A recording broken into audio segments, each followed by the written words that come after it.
Hey everybody, it's CJ Miller. I'm in Shreveport, Louisiana, across the Red River from beautiful Bossier City, Louisiana. Just the other day, I swapped out the bar stools that I had, and they were, high back bar stools, but uh, the one that was sitting on the edge, there were two of them.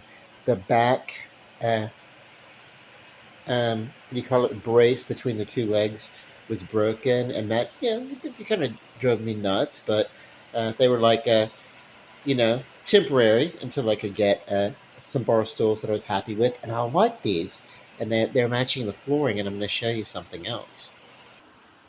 This, this setup here. Now, a friend of mine came over, and I've always talked about wanting one long table for people to sit at. Uh, and I always figured I'd get around to doing it at some point. And my friend was talking about going to a supply house that he knows and buying some material and making just just as we talked about, one long table. He was thinking a little bit thinner, and yeah, but and we were going to do it. We were all set to do it, and the day before we were going to go, and I was going to buy the materials. The day before I was going to go buy the materials, I happened to be looking online, and I saw this table. Uh, 71 inches in length, and probably about 36 across. Now, it is engineered wood, but I did some research, and engineered wood has, if it's taken care of, has, uh, an equal long life to, you know, uh, just, lumber, just whole lumber and everything like that. So that's fine. So I decided it was cool to do it. Now, they advertise that this table could sit, uh, 8 to 10 people. I don't know about that. Maybe little bitty people. Maybe if you set some benches or whatever, like, because you'd have to set four and two on, four on each side and then one on the end. So you'd have to maybe sit them in tight. I guess you could. I don't know. Maybe some children could be some of those people, but you're not going to sit uh, 10 adults around one of these tables. But it was a really good price, so I did order two of them. And yeah, and I got it at a remarkably low price. I'm not gonna really talk money. I'm just gonna say this was in no means a garish expense. And I'm excited because whenever people come over this holiday season, we'll be able to sit around the table. Instead of I had, if you remember from my other videos, I had two tables set up, and it was like, yeah, we'd kind of get in and find your spot and everything. And I kind of like that. I kind of like the social relaxation of being able to come into a room and sit where you want and everything. But I also sometimes want the familial sense of sitting around the table and talking about one's life and everything. So that's kind of cool. But those are the big changes that are going on. These I picked up at oh a store. Actually, I hate the store that I got these from. It's a neighborhood store, and I'm like, oh my god, it's like, I don't know. I was picking these up, and I saw somebody just like basically just stuffing their pockets full of like snack food and stuff, and the staff just kind of like just shrugging their shoulders and, yeah, we don't really care, so it was like that, and I really try to avoid that store whenever I can. I'll tell you the name of the store. I don't care. It's Family Dollar. I hate them. Anyway, not like with the resentment of hate, like I want to punish you and throw you into hell kind of hate, but I just hate sometimes, you know, it's like, I don't know. There's a reason why that franchise is in trouble. Anyway, let me come out here and step outside. Oh, turn on some lights. I had bought a brisket from the local, they have a really good meat counter at one of our supermarkets, and I got a really large and well trimmed brisket. I mean, there's hardly any, like, all this brisket was trimmed of the fat. but it was huge also. And that's in the oven right now, and I have it. I put it in maybe half an hour ago, but I'm not really going to be eating it until around midnight. Today, my friend is a my friends, my people, my viewers, anyone listening. I care about you, but yeah, today is a day of fasting for me. Uh, until this brisket is done, anyway, and then I'm gonna totally munch down on the brisket. It's very simple treatment that I did. I put a little water in the bottom of the pan. Did the oven. I'm doing it at 350. If you really want the most tender brisket, you want to go really slow at like 250 for several hours. But I'm doing 350, slightly speeded up. Plus, it's in a glass Pyrex, so I'll kind of watch that. Be really careful on that. Uh, but a little bit of water at the bottom to keep it moist and kind of let some steam do the work with it. And then I had a spicy mayonnaise, those cayenne flavored mayonnaise. I took a standard, I want to say a 16-ounce bottle, and just kind of emptied it all over that brisket, all over the top of it. And then came back over the top of that with seasoning salt, well coated. So we're going to kind of get a really good, um, if not a corned beef, we'll get a spicy corned beef flavor. Corned beef is a brisket that you actually just cover with rock salt. Um, and so the rock salt, the grains of rock salt look like bits of crunched up corn, and so therefore you get the nickname that's become the official name, corned beef or corned beef. Either way, you want to whichever colloquial uh, conjugation you guys do is fine. But yeah, um, give it a brisket, and then when it gets closer to being done, I'll kind of go from the aromas, how I'm feeling. Do I want to add maybe, um, do I need to add some vinegar? Do I need to add some sweet? Do I need to add some citrus? That kind of stuff. Um, you know, uh, I don't do a brisket that often because it does take a while to do. But, and I usually by the time it's like, oh my God. But, um, it was way too big for my air fryer, but I'm going to be excited for that. And basically, the reason why I'm doing it is because I want to be able to cut the brisket, make like little brisket sandwiches, starting in the midnight-ish, whatever. Um, a little before, a little after. Um, quite honestly, probably as soon as this sucker is done, it'll be like midnight, you know. So it'll probably be closer to 11 a.m. than 12 a.m. But um, that will be well over time for me to break my fast for the day. So, and I tell you, the only thing I've had is like a handful of hazelnut. And then earlier today, I had probably about 3 ounces of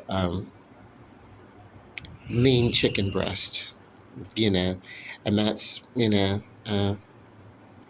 that was only necessity that I needed to push through the day. So that's been a very, you know, that little amount of food. And that was, yeah. Um, so it wasn't like a complete no eat, no food fast, but that's fasting enough for me, Uh, did around lunchtime is when I had that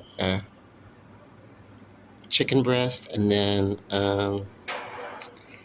uh, just a just a while ago, probably about 15 or 20 uh, hazelnuts. So uh, that's cool. And yeah, it's like good source of protein and everything. Um,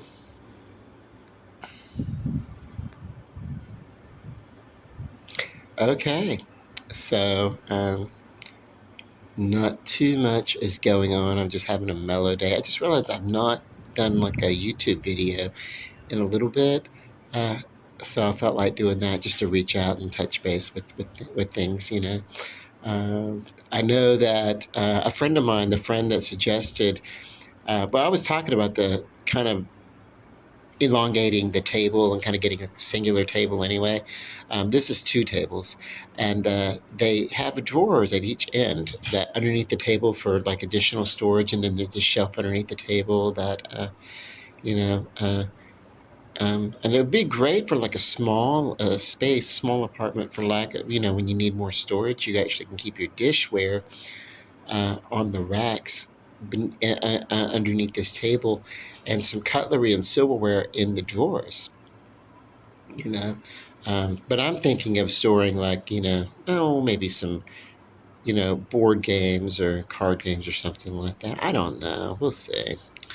Or whatever. But yeah, there's storage there. Or maybe I'll leave it like unused, you know, like imagine if when I was like a little kid, there's no way that would have worked because you'd try to serve me something I didn't want to eat, and I was a very picky eater. I'd be like taking the food and shoving it inside of the drawers and underneath the table or whatever. But it would be good. I could see for like a small apartment, like I said, when you have um, uh, a need for extra storage space, you know, a table like that would be kind of cool that had like a, you know, storage for tableware underneath the table. Why not, right? And so I'm excited for it. We're planning uh, some friends of mine. We're planning like a movie night or game night or chill night over here.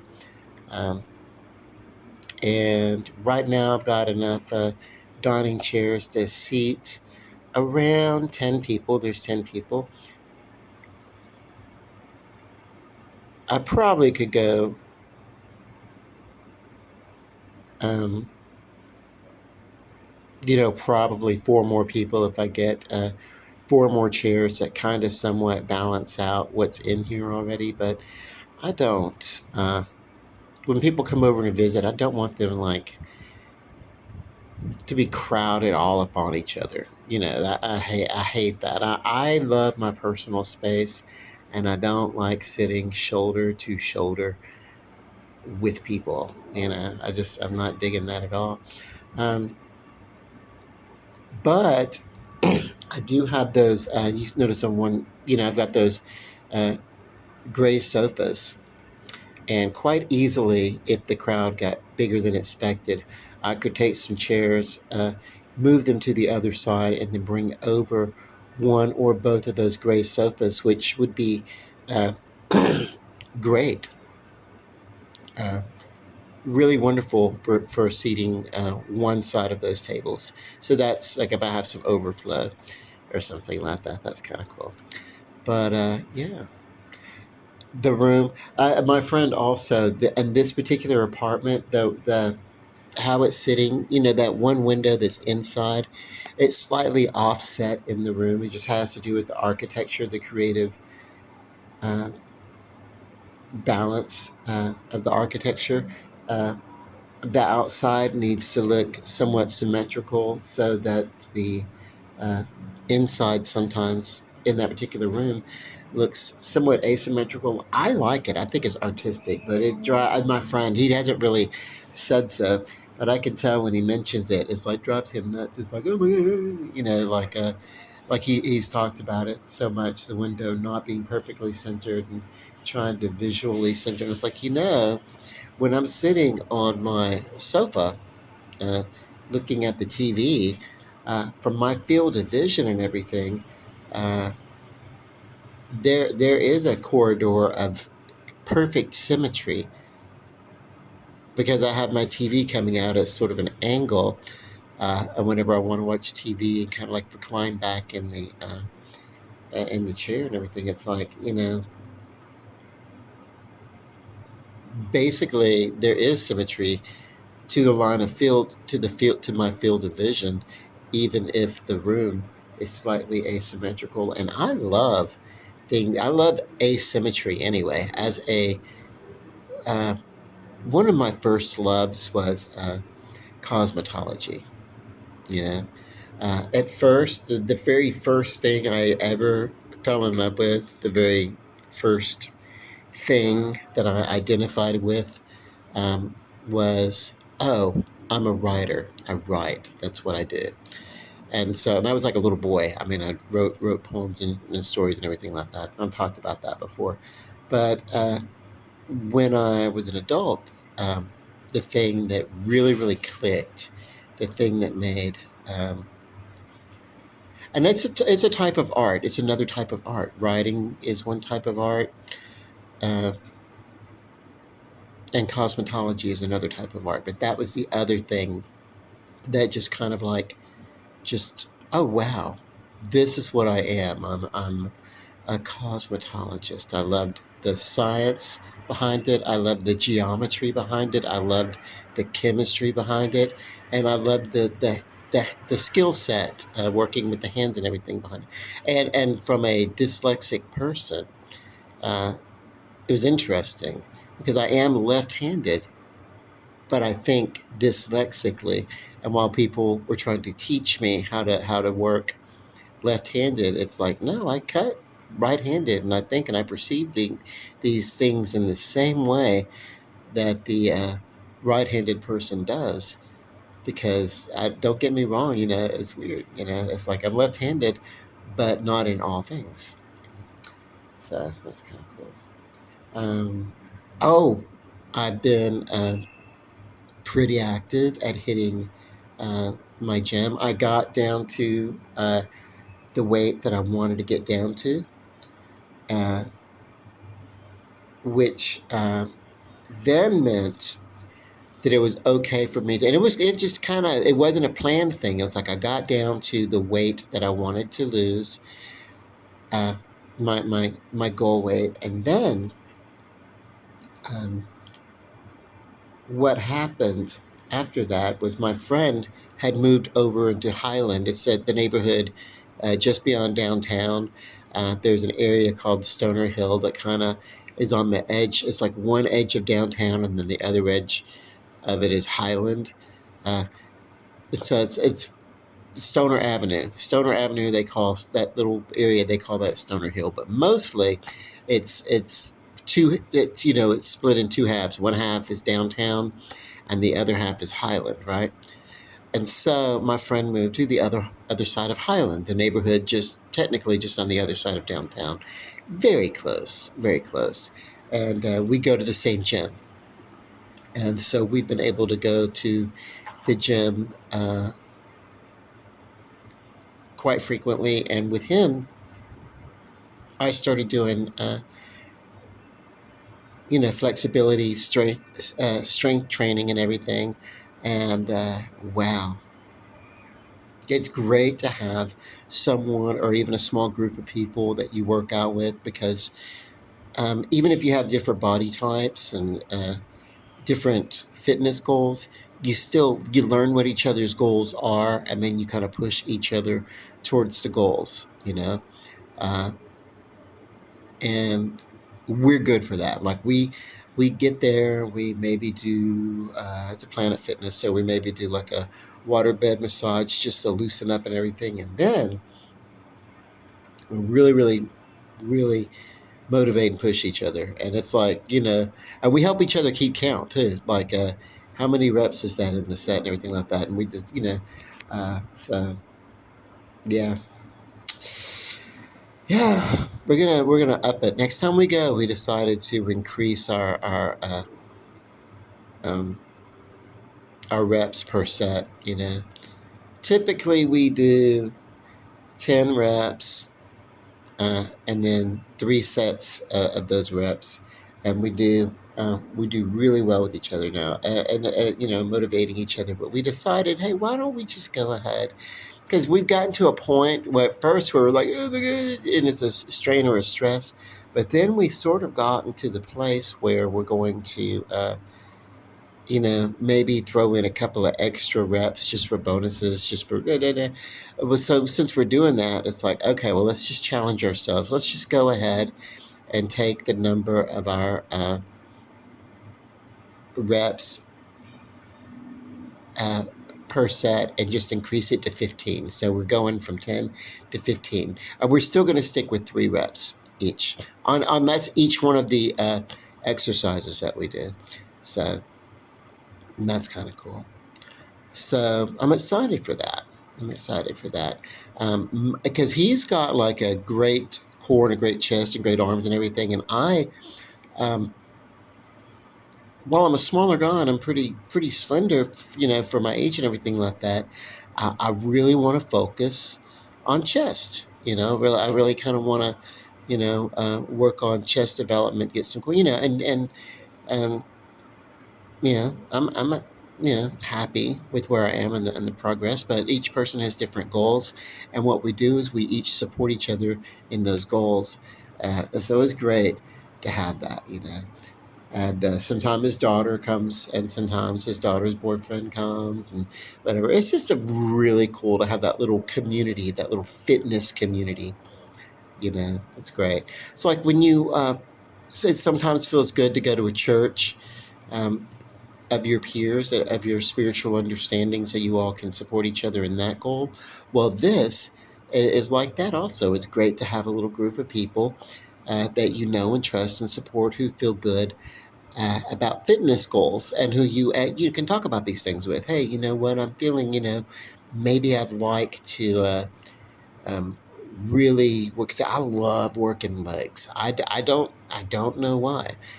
I do not have strong legs, like physically that look strong, but they're not fat and flabby or anything like that. And I get on leg machines and, like a leg press or something like that, and I can get on that leg press and push it and work as hard as some people who are like, I don't know, you know, at least a third size bigger than I am, uh, with great leg and great muscle tone and everything. But for some reason, I have an ease. I love doing leg work. I love it. And who loves doing legs except for someone like me? However, I just have one of those bodies that I just don't build muscle very easily. So, but yeah, that's cool though. Um, because even though I don't build muscle easily, I do shed fat pretty easily. So if I can't be a big guy, at least I could work on being a guy who's like shredded in all my minuscule glory. Hmm. Now it's time for me to ask you guys. Let me know what's going on in your world, in your little bits of life, your little slices of yourself. Put it in the comments. Talk to me. Reach out. Let me know. Doesn't matter where you are. Doesn't matter what you do. I'd like to get to know you better. One of the reasons for this YouTube um, channel that I started was I realized that a lot of what I was doing was more audio visual versus like just little blurbs. I wasn't doing like little writing blurbs. I was writing freaking articles, and then I had started making videos and posting on uh, Facebook. And it was like, wow, this medium. It's not quite, I mean, it would do better on YouTube. It's kind of like YouTube's kind of a place for it, you know. Uh, at the time that I started this channel. And then the videos, maybe my technology would allow me to do a video that was maybe right around 15 minutes. Now you could do longer, you know, and that's cool with it, so I don't mind doing that. And I started getting into my love of my hometown and surrounding areas in Shreveport and the surrounding Northwest Louisiana area, and I always want to invite that. And pretty soon, some of the changes that were happening, but they got interrupted during the COVID pandemic. Um, some of those visions are going to come to uh, fruition, um, and the development of what's happening down here is wonderful. And the only thing we need to do is keep up good, positive vibes and really support and have pride in our city and our neighborhoods and everything. So, um, yeah, I love it. And we have a wonderful, wonderful community, an art community down here. It's almost like uh, this certain little vibe that you pick up on, and it's like, oh, okay, great. We are really becoming this artistic community that we wanted to be. Right on the other side of, however, are used to be Millennium Studios. Kevin Costner actually, I think, kind of started the building down here and everything for his movies that he filmed here. One of them was The Guardian, and one of them was Mr. Brooks. He did one of them with Demi Moore, and then the other half of that marriage couple was Ashton Kutcher. So he did one film with each one of those. So it's kind of weird. They filmed down here.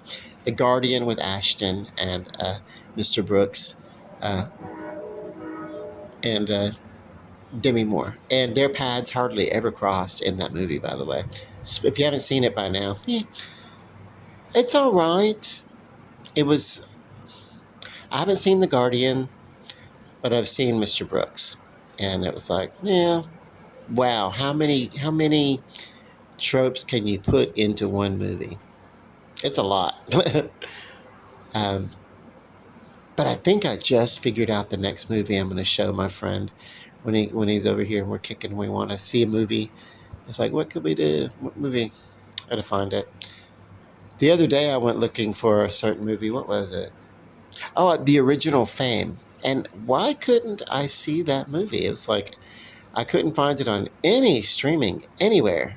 Like, 1980, Irene Cara, um, Maureen Tiffy, just a bunch of people were in it, uh, and it wasn't like the TV show. The TV show was kind of family friendly, high school. It was kind of like pre Glee, you know. Uh, there probably wouldn't have been a Glee without Fame, we'll say that much. And it really kind of started with the original Fame, 1980. I'm sorry, Ryan Murphy and Brad Falchuk. Y'all did good with Glee, kind of, sort of, in the corny sense of it, but you really owe it to Fame for that particular format, genre. High School Musical all that started with Fame. Actually, you know, uh, yeah, the real drama of it and everything. You had Grease, which was uh, the year or so before that really did that, uh, which was basically West Side Story told inside of a high school. And then, of course, you had Romeo and Juliet. All those stories of Romeo and Juliet. Well, that's great. That's not the subject of Fame. The subject of Fame, there's not romance. There's the high school love triangles and stuff like that, but it really is focused on character development. It's focused on the ambitions that people have when they come into this high school in 1980, and some of their bonds that form. But it's more focused on the friendships aspect of things, but then also the individual career aspirations of people, of the characters, as they grow and change, and so it's not Danny and Sandy, and it's not West Side Story, Romeo and Juliet set in high school and put to music. The original movie Fame is great. I'm gonna try to track it down and find it. Sometimes I can find it legitimately on some kind of. But the other day I was trying to watch it, and it's like I literally couldn't find this movie. I spent like 20, 25 minutes trying to find it everywhere, could not find it, and I guess what I'll end up doing is I guess I'll break down and buy it, you know, and put it in my digital library. I really do. I love it that much. If you're a kid and born in the 70s and raised in the 80s or whatever, you're familiar with this movie. They remade it in, I don't know, 2009, 2010, whatever that was. There was a remake.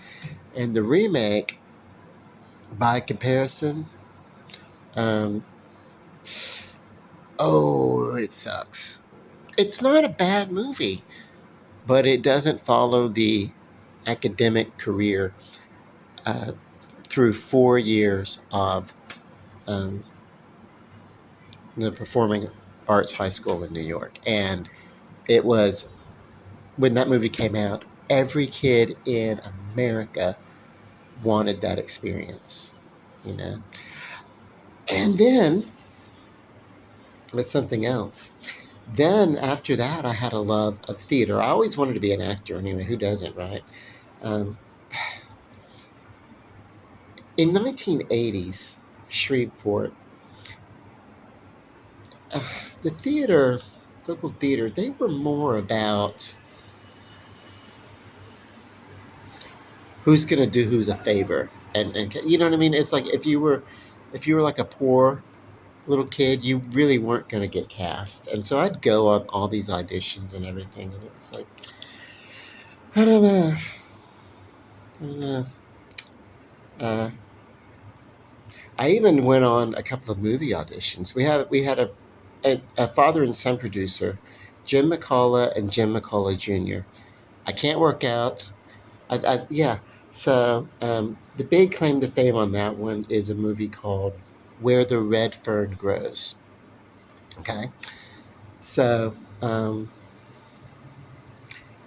it was a great movie. It was kind of yeah, um, classic bit of you know coming of age on the prairie kind of thing. Where the red fern grows. Very sentimental. You know, think yeah. So um, you should check it out. It's a good movie. But but by the time the '80s came along, what they were doing were movies that I love, which were schlocky horror movies. The Mountaintop Motel Massacre is a classic. If you haven't seen it, you really should. If you love a good horror that's filmed around here, I love it. And I did an audition for that one because probably at the time I didn't know they were doing auditions, and maybe I was too young. Uh, Certainly, but the follow up to that one was a movie called Vamp or Teen Vamp. I think it was actually called Teen Vamp. What it was just a southern teen vampire story. So the McCulloughs, they have a love of things that are southern and sentimental. And so you have people with these deep, like I'm speaking now, you can sort of tell my accent just as I'm talking and everything. Of course, when I've done some of their plays, I've trained myself away from my accent. But just thinking about it, just think, the my little high pitched voice or whatever. But yeah, there's a local accent that's very southern here, and it's like it's prevalent in the Jim McCullough movies because he's made a lot of them here locally, and he's cast a lot locally, and that happened with this Teen Vamp movie, which I have not been able to. I have to say, it's not a good movie. Mountaintop Motel Massacre, I love it. Teen Vamp, I don't love it. And I auditioned to be an extra, and it would have been like, and that was my first. I think that was my first cattle call, where I first went out to audition, and my dad took me, and there was a house over on Stoner Avenue, and the house was just whatever. You go in the back door and walk all the way through the house, sit in front of a camera, and then you say, "Hey, please call me. Here's my number and stuff." And I was like 14, so I'd do it. "Hey, I'm a student, so call me, and I'll be home between 3 and whatever. But before 3 o'clock, I'll be in school. We don't know, but please call me, whatever." And it was like, oh my god. And I have to say that I was a geeky little poor kid. Yeah, my hair was too long, had big glasses. I was grunge in the 80s, before it was called grunge, and before, uh, yeah. I'll get pictures of the 80s one day. Go through the photo albums, take pictures of myself. But yeah, it's, no, it's like, holy cow, man. It's like, who knew a few years later, if I'd have kept a look, I'd have been like at the height of the stoner fashion. Um, if you want to call it fashion. I call it dirty and unwashed, whatever. Because I was a teenage boy in the 80s, and I was a gross boy, so I wasn't big on bathing. Uh, or laundry. Okay, so, and then by the time grunge did become a thing, uh, I was into cosmetology and into quite the opposite of what was going on in the zeitgeist of the world there, you know. So anyway, but yeah, so there's another movie I went on called Book of Love. I went on an audition for that, and that they were casting for, because I guess the girl was supposed to have some sort of like James Dean fixation and have a crush on James Dean, and of course, if you have a James Dean, you need a Plato. You need a Salminio. You need Plato to Jim Stark from Rebel Without a Cause, and he was also in Salminio was also in Giant. Um, so anyway, you need a Salminio to play off of James Dean. You need the younger boy to have the crush on the older boy, or the hero worship of the older boy. Um, anyway, but they decided in Book of Love to combine the older brother and the younger brother into the same role. And that is why that movie sucks, because you have a guy who's supposed to be so reminiscent of James Dean in this movie, and he's not, by the way, the actor. Like Jason Priestley could have pulled off the James Dean kind of thing, but the guy they got for Book of Love, that movie, it did not. And they cast a guy with experience. You go on this worldwide talent scout for people, talent hunt for newcomers, and then turn around and hire principal cast members who were already actors. That's whatever. It was basically one big giant publicity stunt to bring attention to the movie. The movie Book of Love doth suck. It's terrible, by the way. But not because I went on the audition, but the guy said, "I don't think you're right for this role." And I'm like, no shit, I'm not right for this role, because I'm not James Dean. I'm Salminia. I'm right for that role. And if you weren't such a douchebag, you wouldn't have, I didn't know how to express that at the time. But I'm like, you need someone, you need the underling to emulate or want to emulate the hero character if you're going to do a James Dean. Um, you know, uh, anyway, because he did great, James Dean, in East of Eden, wonderful, and Giant. wonderfully and giant. Played, you know, look at that. I don't know. Can we see it? Uh, no, it's not showing up. It's a small aircraft flying. Uh, anyway, yeah, you do need that. You need Salminia off of James Dean if you're going to do a James Dean model. But that one wasn't the Jim McCullough or whatever. But it was, and then later on we had, you know, um, I fell into community theater and. Almost, I would say by happenstance, but not really. I took some workshops um, from a local repertory, uh, a member of the local repertory community theater. She would do the occasional workshop, seasonal workshops, and I did a couple of those in my 20s. I did the workshops, and then from there, uh, got recommended uh, from that workshop to do some stuff with Gaslight Players here locally, and then Gaslight Players. I kind of had a split, and one of the groups went off and they did their thing called the Wandering Minstrels, which today I would not want to be a part of something called minstrel because it brings to mind minstrel shows or whatever, and it's not what we did. Uh, but yeah, it's not. I would call it. I would call ourselves troubadours.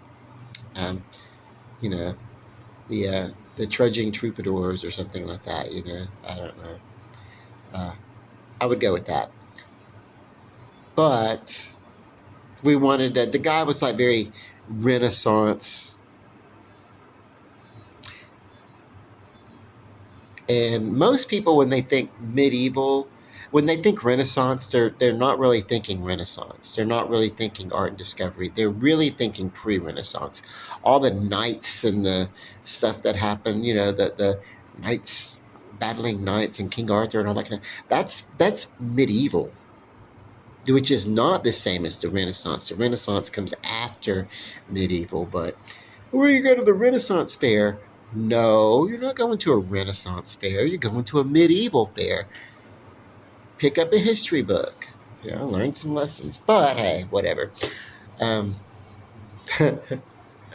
I did that. There was a group. Some of you guys are still around. Society of Creative Anachronisms. It's not nearly as active with the same passion that we had in the early 90s in my young adulthood. Now, this obviously was a time when I was very dramatic, and I brought some bullshit with me wherever I would go in my early teens. I'd go on a camp out or something like that. It was gonna be there was gonna be some drama going along with it, whatever. Yeah. I'm a lot more scaled back. I'm in my 50s. I'm too old for that shit now. I also repel from it. I don't like being around somebody or a group of people, and it's like, oh my god, everything is. And it's like, baby, do you journal? Do you write? Do you keep notes? Do you spray? Do you pay? Or spray? Do you pray to a spiritual deity of your understanding, or do you have a philosophy that helps you mellow the fuck out? Are you medically compliant? What is going on? Let's chill out and realize that right now there's no sword about to cut your throat, so you're okay in this moment. Stop trauma dumping on us. But yeah, but I used to be that person, like and it was always and you grow up a little bit, hopefully, and learn better ways to express uh, those anxieties and get a healthier form of ego, hopefully. Okay, I've talked quite a bit. I'm gonna go in. I'm gonna check the brisket, but I love the purpleness of the sky. Uh, You know what I think I'm going to do? I think I'm going to end this video, and then I'm going to call my friend and invite him to go check out the sky. He lives right across the street from one of our many wonderful neighborhood parks that we have in Shreveport. If you're out there, I really do want you to come see us. Peace, love, and light. God bless. Good night.